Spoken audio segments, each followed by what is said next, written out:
Au sommaire de cette édition, les forces armées de la République démocratique du Congo accusent l'armée rwandaise et les rebelles du M23 de violations répétitives du cessez-le-feu décidé lors des différents sommets des chefs d'État de la communauté sud-africaine. Un communiqué a été publié ce vendredi. Quelle est la situation sécuritaire de la partie est de la RDC? Question à laquelle Gilbert Kabanda, ministre de la Défense nationale et ancien combattant, a répondu aux sénateurs congolais au cours d'une séance d'audition. Kinshasa va accueillir ce samedi des manifestations en hommage au patron de l'orchestre African Jazz, Feu Kabasele Chamala Joseph, Athanase, dit Grand Calais, dans le cadre de la commémoration du 40e anniversaire de sa disparition.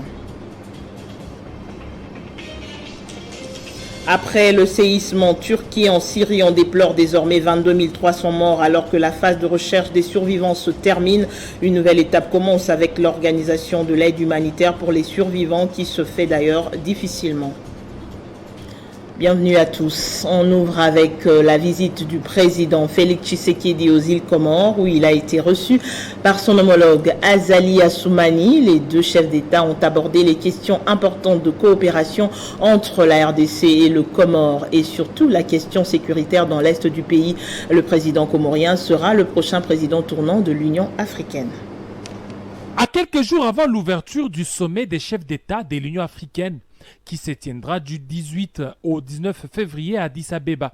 Le président de la République démocratique du Congo, Félix Tshisekedi, est arrivé à Moroni ce jeudi. Il s'agit d'une visite de courtoisie. Le chef de l'État Azali Assoumani est le prochain président de l'Union africaine. Son homologue de la RDC a préféré venir lui rendre visite et échanger sur les sujets majeurs du continent avant le sommet. J'ai quand même saisi cette occasion, cette tribune, pour parler de mon pays et de cette guerre injuste et barbare que nous impose le Rwanda. Donc ça, je ne rate pas une occasion pour le dire. Et mon espoir, c'est que mon aîné ici puisse aussi aider à ramener la paix. La visite permettra de renforcer la coopération entre les deux pays. Il s'agit d'une visite de travail de 24 heures. Le président Félix Tshisekedi s'est entretenu avec son homologue comorien sur plusieurs sujets de coopération entre les deux pays, mais aussi et surtout la situation de l'Est de la République démocratique du Congo. Une situation de guerre menée par le M23 soutenu par le Rwanda. Il faut rappeler que le président Félix Tshisekedi a dirigé l'organisation continentale en 2021 dans une période difficile marquée par la Covid-19. Les Comores et la RDC ont de bonnes relations et les deux chefs d'État se connaissent bien. Il s'agit de la deuxième visite intercomorienne d'un chef d'État du continent, un après celle de l'actuel président en exercice de l'Union africaine, Macky Sall. Je l'ai annoncé dans le sommaire, les forces armées de la République démocratique du Congo accusent l'armée rwandaise et les rebelles du M23 de violations répétitives du cessez-le-feu décidé lors des différents sommets des chefs d'État de la communauté est-africaine. Dans un communiqué publié ce vendredi, l'armée congolaise cite l'attaque de ses positions dans différentes localités du front ouest dans les territoires de Massissi et l'attaque de l'hélicoptère de la MONUSCO le 6 février dernier au pied du mont Nyiragongo. Les forces armées de la République démocratique du Congo dénoncent les violations à répétition par l'armée rwandaise et ses supplétifs de M23 du cessez-le-feu voulu par la déclaration finale des pourparlers de Nairobi, du communiqué final du mini-sommet de Luanda et du communiqué du 5 février 2023 à Bujumbura. Les dernières violations en date sont celles intervenues au lendemain du sommet extraordinaire des chefs d'État tenu à Bujumbura en date du 4 février 2023 où les M23-RDF ont attaqué le 5 février 2023 les positions des FARDC à Tuonane dans les alentours de Karenga et à Rumeti sur les collines surplombant les cités de Kausha et Mushaki. Le 8 février 2023 à Kingi sur l'axe Lupango-Karenga. Le 9 février 2023 à Kingi. Dans ce même cadre, les forces armées de la République démocratique du Congo attestent que l'attaque de l'hélico de la MONUSCO avec emblème des Nations Unies à Kibati, zone sous contrôle de l'ennemi, intervenue en date du 6 février de l'année en cours, qui a causé mort d'un casque bleu, est encore une fois de plus non seulement l'œuvre de M23/RDF, mais aussi une preuve patente du non-respect par ces derniers du cessez-le-feu.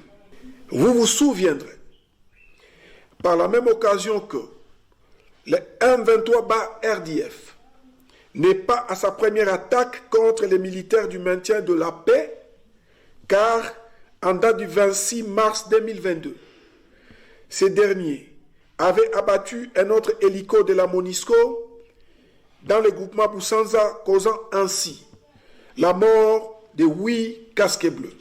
Ainsi donc, les forces armées de la République démocratique du Congo appellent la communauté internationale ainsi que la communauté des États d'Afrique de l'Est et ACE en sigle à constater ces violations flagrantes du cessez-le-feu par le M23/RDF. Quelle est la situation sécuritaire de la partie est de la République démocratique du Congo? Le ministre de la Défense nationale et ancien combattant Gilbert Kabanda a répondu à cette préoccupation en éclairant la lanterne des sénateurs hier jeudi 9 février au cours d'une séance d'audition initiée par le bureau du Sénat sous la direction de son président Modeste Bachilukwebo. La séance d'audition du ministre de la Défense Gilbert Kabanda sur la situation sécuritaire préoccupante dans l'est du pays était élargie aux membres de la commission défense, sécurité et frontières du Sénat, conformément à l'article 83 du règlement intérieur de la Haute Chambre du Parlement congolais. À l'initiative du bureau du Sénat avec son président Modeste Bachilukwebo et son bureau, l'ont voulu ainsi pour permettre à tous les sénateurs de poser des questions au ministre de la Défense. Le bureau de la Chambre haute du Parlement a convié tous les élus des élus présents à Kinshasa à prendre part à ce débat. Le ministre Kabanda a rencontré toutes les préoccupations soulevées par les sénateurs présents, mais ce qui a étonné plus d'un sénateur qui ont répondu à cette invitation, c'est l'absence de certains de leurs collègues qui avaient émis le vœu d'être informés sur la situation sécuritaire dans l'est du pays, jusqu'à réclamer la tenue d'une session extraordinaire. Je suis surpris de constater que ceux qui semblaient donner l'impression d'être plus préoccupés par cette situation, on leur a donné l'occasion de s'adresser et d'échanger, de poser toutes les questions au ministre de la Défense. Eh bien, ils ne sont pas là. Ils ne sont pas là, mais ils sont en train de salir l'image de notre chambre. Après avoir suivi les réponses du ministre de la Défense nationale, les élus des élus vont formuler des recommandations au gouvernement afin d'améliorer la prestation de nos forces armées au front. Signalons que le ministre Gilbert Kabanda était accompagné du chef d'état-major général adjoint en charge des opérations, le général Chaligonza Jacques. À Kinshasa, destruction ce vendredi le 10 février du marché pirate au rond-point Gaba. C'est la ministre provinciale de l'Environnement qui a supervisé les travaux dans le cadre de l'opération Kinbopeto. Selon l'autorité provinciale, cette opération vise à assainir ce marché et élargir le passage sur l'avenue Bypass, à la grande satisfaction des riverains qui déplorent tout de même le manque de plans de relocalisation. Tôt ce matin, le marché du rond-point Gaba s'est réveillé sous les bruits des tracteurs. Des édifices construits hors normes sur la voie publique ont été cassés.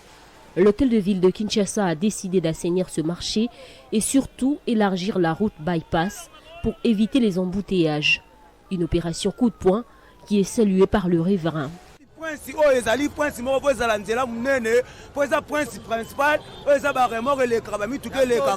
Chaque jour on a point sur comme embouteillage pour la nitala banzela batu bakangi banzela koto tinanga maman bazoteka ya momoni tozo boya point si efonga manzela ça la normal to sepe na musala otomoni ezo salema. C'est dans le cadre de l'opération coup de poing initiée par l'autorité provinciale de Kinshasa que cette destruction a eu lieu. La ministre provinciale de l'Environnement, Laetitia Benakabamba, représentante du gouverneur de la ville de Kinshasa, a dirigé l'opération sur le terrain, se veut rassurante. Elle préfère parler d'une délocalisation du marché que de sa destruction. Nous avons délocalisé les vendeurs qui sont sur la chaussée. Nous les avons renvoyés dans un marché qui a été évidemment trouvé trouver avec les bourgmestres des communes respectives qui sont avec nous.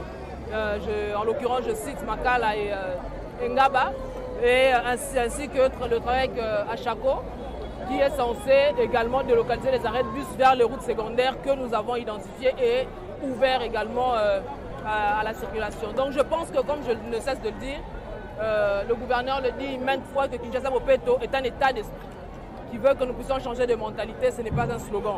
Après les passages de tracteurs de ce matin, la voie est libre et la circulation plus fluide sur l'avenue Bypass. L'autorité provinciale compte sur le conducteur pour pérenniser cet acquis majeur.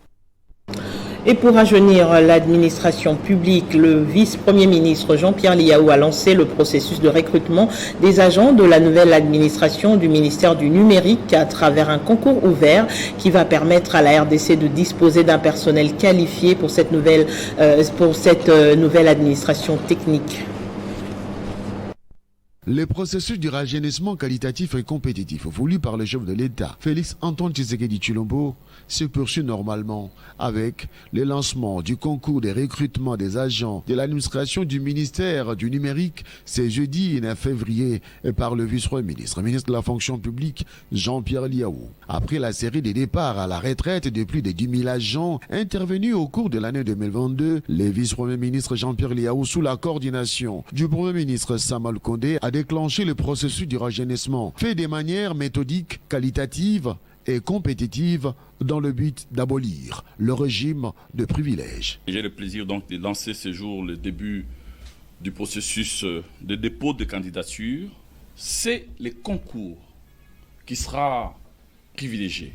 La loi nous donne la possibilité d'admettre sous statut sur titre, mais c'est vraiment pour nous l'exception. L'enfant d'une maman maraîchère doit avoir le même droit, les mêmes chances que celui d'un membre du gouvernement ou d'un parlementaire.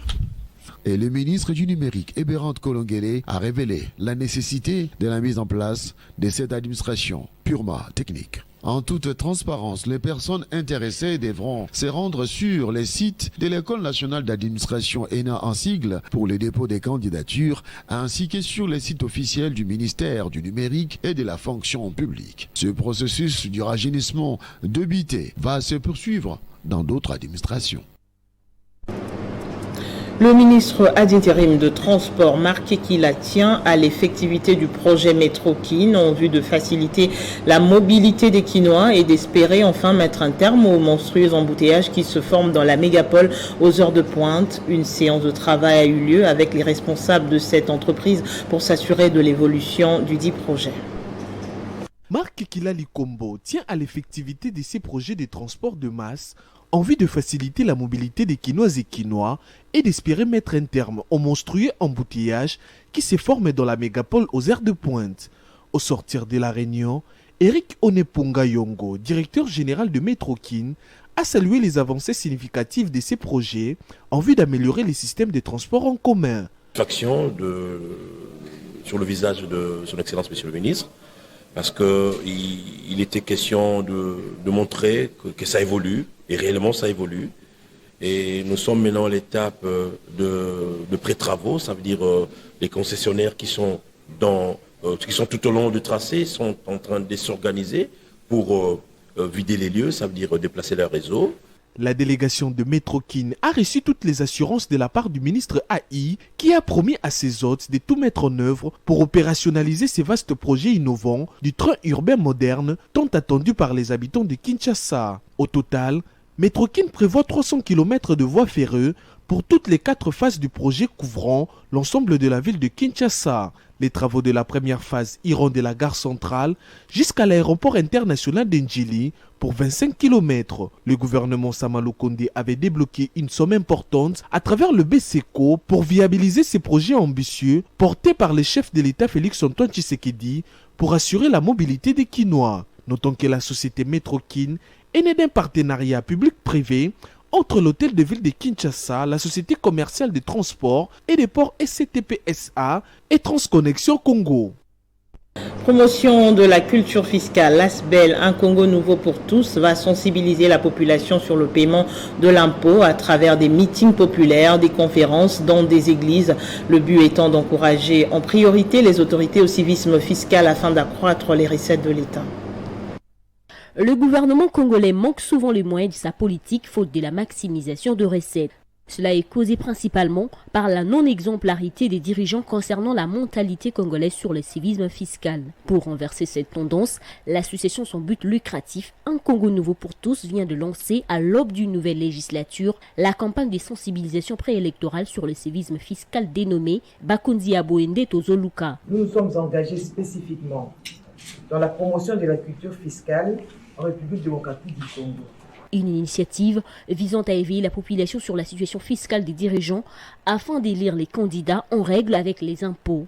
Ainsi, encourager les citoyens lambda d'avoir la culture fiscale et au finish permettre au gouvernement de réaliser ses charges, notamment la construction des écoles, des routes et d'assurer une meilleure desserte en eau et en électricité. Ailleurs, l'attestation ou la présentation de l'attestation fiscale figure parmi les conditions d'exigibilité pour être candidat aux élections. Face à ces silences, Un Congo nouveau pour tous s'est offert la possibilité de sensibiliser la population. Pour nos dirigeants à venir, qu'ils soient des bons citoyens. Être bon citoyen, c'est payer les impôts. Être bon dirigeant, c'est être bon citoyen. Ceux qui viendront demain pour solliciter nos voix, nous serons exigeants à leur endroit. Notre exigence portera essentiellement sur le paiement des impôts. Un Congo nouveau pour tous va collaborer avec l'administration fiscale en vue d'encourager la publication des statistiques des recettes récoltées à l'issue de la campagne au profit des activités ciblées. À Cape Town, la conférence animée au African Mining Indaba 2023 par la gouverneure du Lualaba à l'intention de plusieurs opérateurs miniers. La question sur le bien fondé du projet du centre de négoce des Moussopo était au centre des discussions tenant compte de la sécurité des populations environnant les zones concernées. En marge de sa participation au African Mining Indaba 2023, la gouverneure du Lualaba a animé une conférence à l'intention de plusieurs hommes d'affaires, dont les opérateurs miniers de la RDC et du reste du monde, au Radisson Red Hotel de Cape Town. Marie-Thérèse Masuka Saini a présenté le nouveau projet de développement des zones économiques spéciales. En présence de quelques députés nationaux de son ministre de Mines, sa commissaire en charge de l'économie et des représentants de la Fédération des entreprises du Congo, la FEC, elle a eu le temps de dresser le tableau clair de l'évolution de mise en œuvre du projet Centre de négoce de Moussopo dans le territoire de Muchacha. Qu'est-ce que le Lualaba veut faire par rapport à ces centres de négoce? Pour commencer, la province du Lualaba, c'est une des 4 provinces issues de la province Katanga. C'est la province qui, aujourd'hui, nous pouvons dire, comme le chef de l'État l'a dit, la République démocratique du Congo a plus de 1000 matières premières minérées qu'on connaît déjà et celles qu'on ne connaît pas. Une grande partie se trouve évidemment au Lualaba. Dans cet échange de haute facture auquel ont été associés les professionnels des médias, la chef de l'exécutif provincial a rassuré les participants que l'ouverture de ce centre de négoce va non seulement permettre à l'État congolais de générer plus de recettes, mais également sécuriser socialement les exploitants miniers artisanaux qui sont évalués à plus de 100 000 jeunes. Masuka Saini a démontré le souci profond du président Tshisekedi qui ne jure que par l'amélioration de l'image de la province du Lualaba. À Kalemi, dans la province du Tanganyika, les travaux de protection des écoles menacées par les érosions des rivières lancés par la gouverneure Julie Ngungwa évoluent à pas de géant. Suivez plutôt le reportage de la cellule de communication du gouverneur du Tanganyika réalisé au complexe scolaire Maïto. Il ne restait que quelques mètres pour que cette école s'écroule à cause des inondations et des érosions causées par la montée saisonnière des eaux de la rivière Kalemi. Soucieuse de l'éducation des nombreux enfants qui fréquentent cette école, le gouverneur Julie Ngungwa Mwayuma, effectuant une visite in situ, avait instruit à son ministre des Infrastructures, John Seya Kalunga, d'amorcer au plus vite les travaux de sa protection. De la parole à l'acte, l'Office des voiries et drainage OVD avait été chargé d'exécuter ces travaux qui se déroulent sans interruption sous les regardants des élèves, autrefois interlocuteurs de Madame le gouverneur. De prime abord, je tiens à féliciter trop la dame, puisqu'elle a fait tout pour nous. Vous voyez, le travail ici n'était pas vraiment facile pour nous. tel que nous le faisons auparavant, mais tel qu'elle a fait, pour que l'eau de Kalemi ne puisse plus déranger notre bâtiment, qui voulait être emporté par les eaux de Kalemi. Mais grâce à la dame Gili Ngungwa, elle a tout fait pour nous et grâce à elle, nous sommes sauvés vraiment. Imaginez, chaque samedi, nous étions ici en train de travailler, mais on ne faisait rien. On ne faisait rien vraiment. Je tiens à remercier vraiment notre Madame la gouverneure de Gili Ngungwa Mayuma de nous avoir aidés. Le préfet de cette école, Mérinos Kabala, croit en la proximité de l'autorité provinciale. Nous avons été ici longtemps. Cette école, c'est une école qui a plus de 20 ans.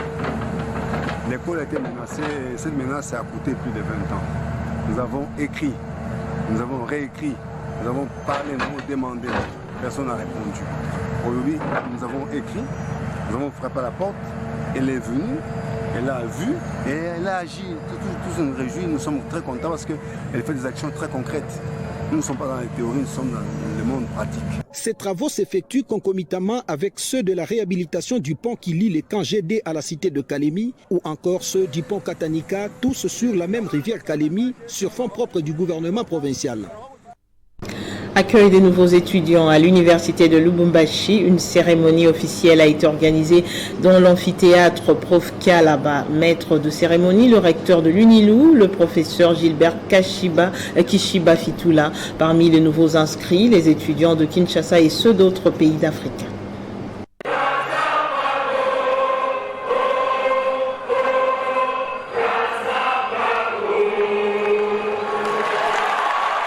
Exécution de l'hymne de l'université de Lubumbashi, la Kassabarde. C'est dans l'amphithéâtre professeur Gabriel Kalaba que s'est déroulée cette cérémonie d'accueil des nouveaux étudiants, une cérémonie qui marque le démarrage des cours des nouveaux inscrits dans cet alma mater.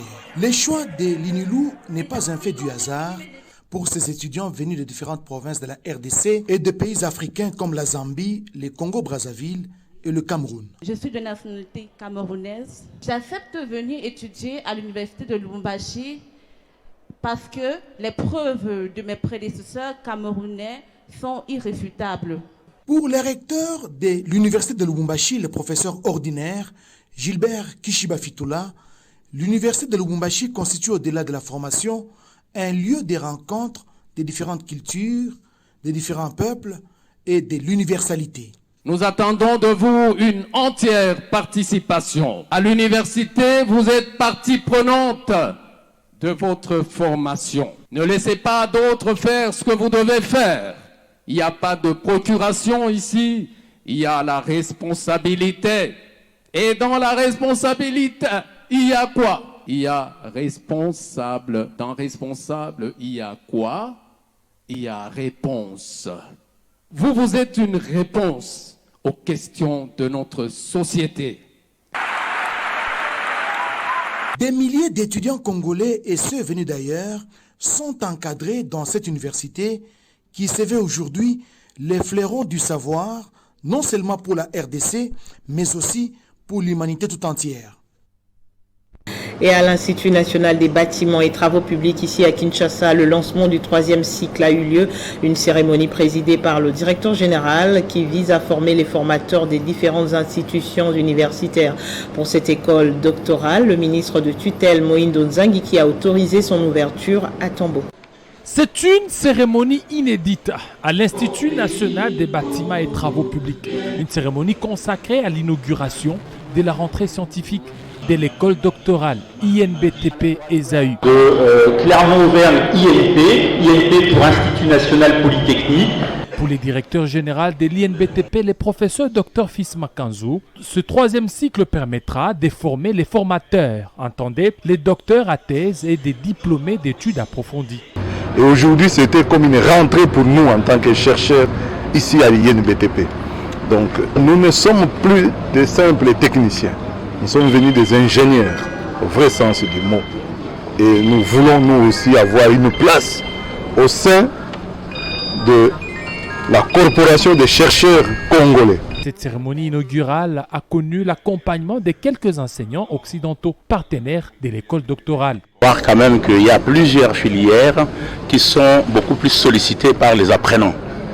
Donc nous avons la structure, nous avons l'hydraulique, nous avons géomatique et topographie, nous avons l'urbanisme également. Il y a les transports et les communications. Ce sont des filières les plus importantes qui sont sollicitées par nos apprenants. L'ouverture de l'école doctorale intervient 60 ans après l'INBTP et s'inscrit dans le cadre des réalisations à l'actif du professeur Dr Fils Makanzou et constitue une réponse aux exigences du ministre des tutelles Mouindo Nzangi qui a autorisé. Autre chose, le sondage Sangol a rendu public son résultat ce vendredi sur l'opinion des populations du territoire d'Idiofa, sur les personnalités politiques et des leaders d'opinion au sujet des actions à impact visible sur leur vie quotidienne. Sur le top 5 figurent Hugues Pouloussi, Dédé Mopassa, Sacré Lanfel, Gisèle et Jean de Dieu Minengo. Sur ce sondage, Hugues Pouloussi, jeune avocat au barreau de Kinshasa Matete, occupe la tête du peloton. Il est le maillot jaune et classé la personnalité la plus populaire d'Idiofa, crédité de 75,7% d'opinion favorable. Dans son actif, la population d'Idiofa se dit séduite par les actions à impact visible à travers sa fondation et surtout par son projet d'adduction d'eau potable dans le territoire d'Idiofa. À travers ce projet de forage d'eau, le public voit en Hugues Pouloussi un vrai et meilleur défenseur de ses intérêts. Dernièrement, selon plusieurs sondés, la cote de popularité de Hugues Pouloussi est montée incomparablement car il a lié l'utile à l'agréable, mettant le Kouilo et Idiofa en ébullition en ramenant à Idiofa l'artiste Ngiama Makanda Werason et le groupe Wenge Musica Mesomer avec 2 grandes productions de haute facture qui ont réuni plus d'1 million de personnes. Dédé Mopassa se pointe à la 2e place avec une cote favorable de 72,2%. Les sondés se disent favorables à Dédé Mopassa au regard des plusieurs projets à impact visible, parmi lesquels la construction des plusieurs centres d'apprentissage des métiers, le financement du cantonnage manuel pour l'entretien des routes des dessertes agricoles, l'installation d'une radio communautaire, la réhabilitation et l'équipement des plusieurs centres hospitaliers. Gisèle Boansen Moupa, la seule femme qui sort du lot, arrive en 4e position avec 70,4% d'avis favorables, est actuellement au premier front pour sortir Idiofa du vaste clos.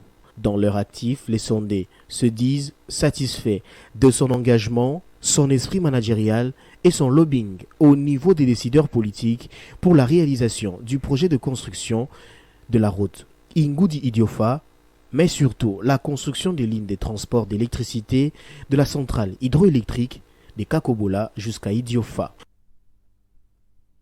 L'association Le Bon Choix et sa présidente Pamela Mbengi ont adhéré massivement au parti Avenir du Congo de Dani Banza Maloba. À l'occasion, une activité haute en couleur organisée par le président interfédéral de l'ASECO, Jean-Si Massoua Moutiene, a eu lieu.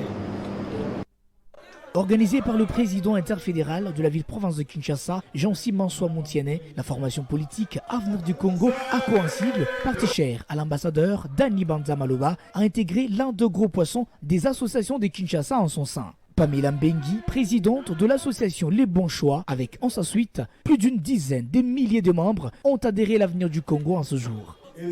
Parti politique, 2009. Na honorable Dani Banza Maloba, Oyo Aza actuellement. Après cérémonie officielle de la remise des insignes du parti, Vini Malumba, chargé de communication et médias de la CO, a donné la quintessence de cette grande activité.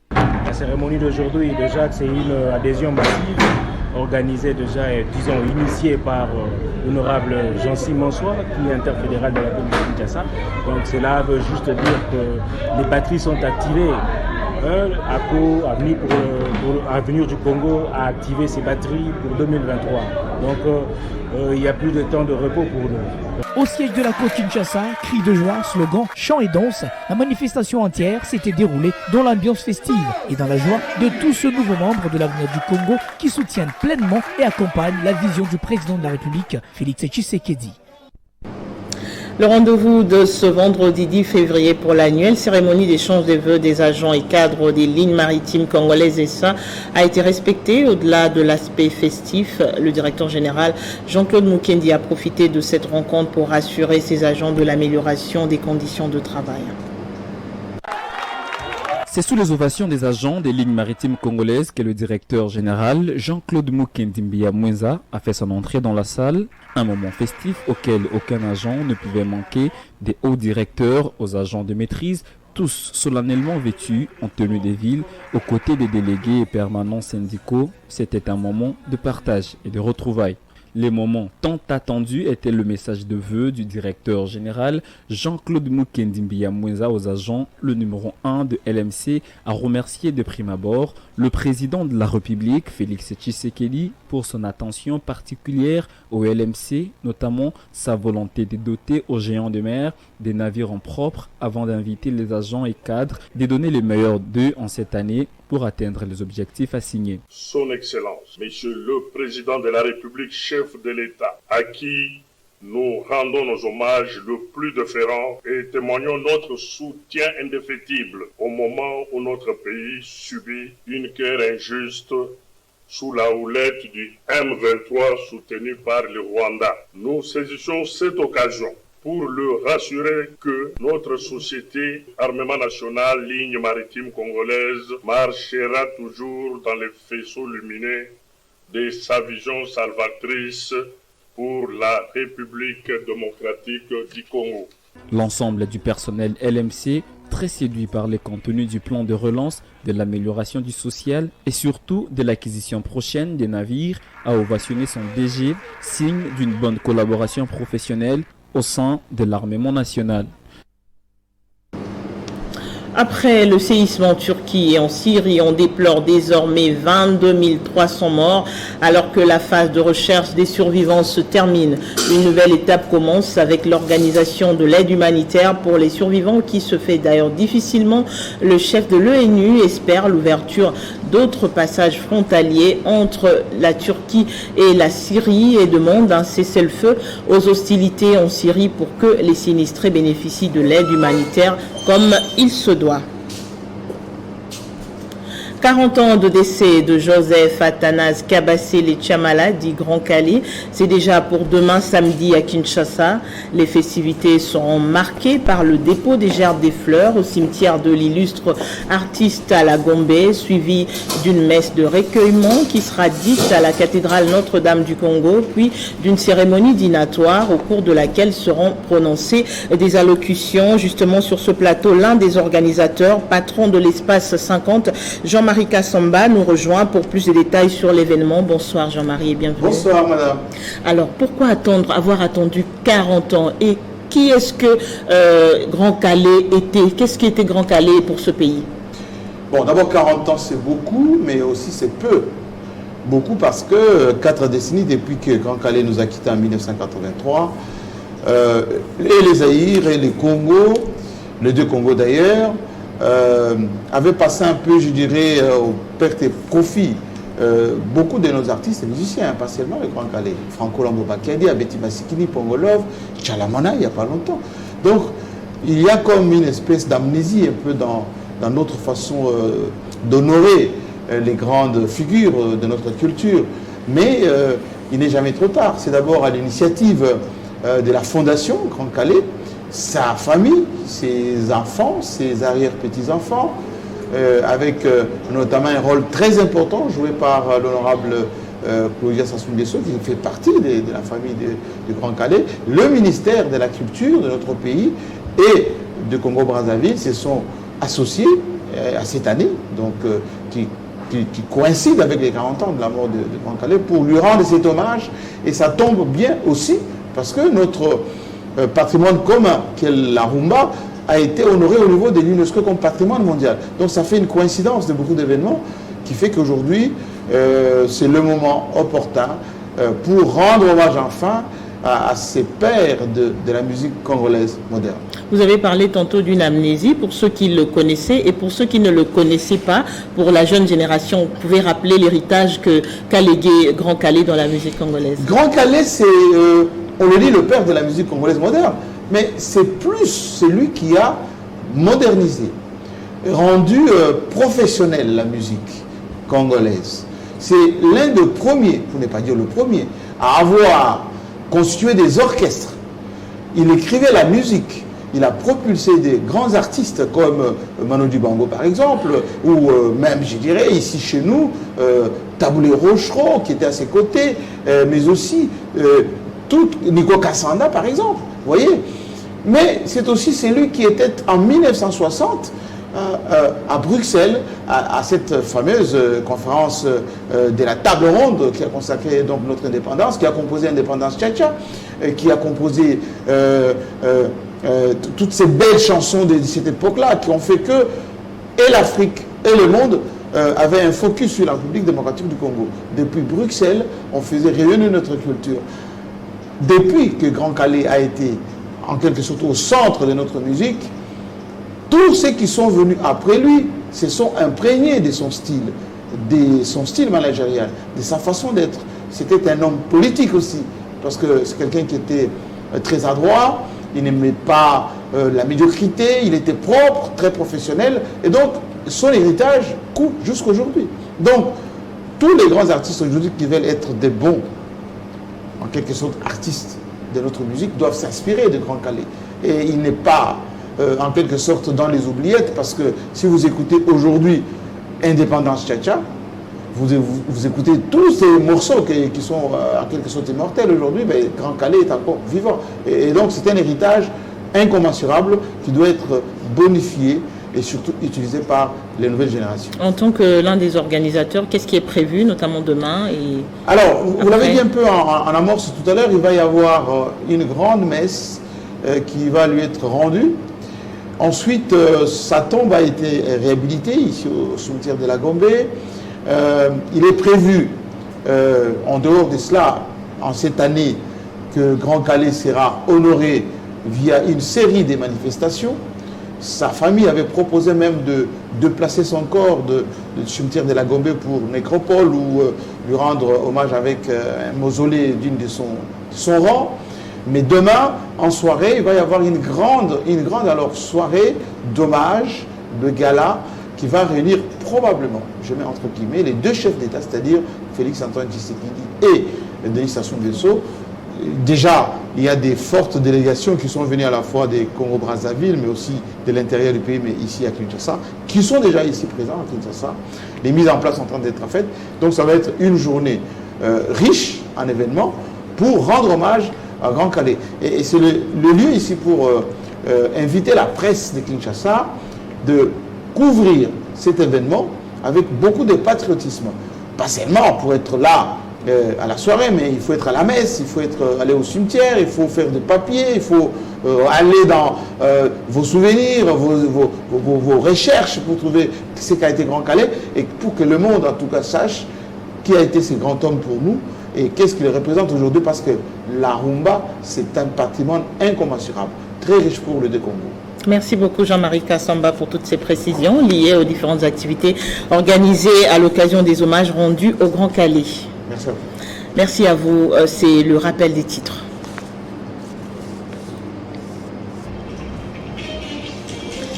Les forces armées de la République démocratique du Congo accusent l'armée rwandaise et les rebelles du M23 de violations répétitives du cessez-le-feu décidé lors des différents sommets des chefs d'État de la communauté est-africaine. Un communiqué a été rendu public ce vendredi. Quelle est la situation sécuritaire de la partie est de la RDC? Question à laquelle Gilbert Kabanda, ministre de la Défense nationale et ancien combattant, a répondu aux sénateurs congolais au cours d'une séance d'audition. Kinshasa va accueillir ce samedi des manifestations en hommage au patron de l'orchestre African Jazz, Feu Kabassé Lechamala Joseph Athanas dit Grand Calais, dans le cadre de la commémoration du 40e anniversaire de sa disparition. Et après le séisme en Turquie et en Syrie, on déplore désormais 22 300 morts alors que la phase de recherche des survivants se termine. Une nouvelle étape commence avec l'organisation de l'aide humanitaire par les survivants qui se fait difficilement. Merci à tous de votre attention. Le prochain journal, c'est dans moins d'une heure. D'ici là, portez-vous bien.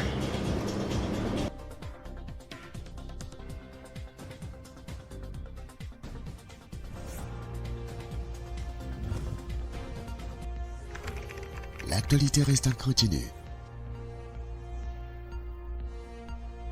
Le cabinet du ministre des Affaires sociales tient à fixer l'opinion nationale sur la situation qui prévaut actuellement à la Fondation Marie-Antoinette, située au croisement de boulevard Sendo et Lumumba, à la toile de fond, un commentaire passé à Télé 50, l'œuvre de M. Bahati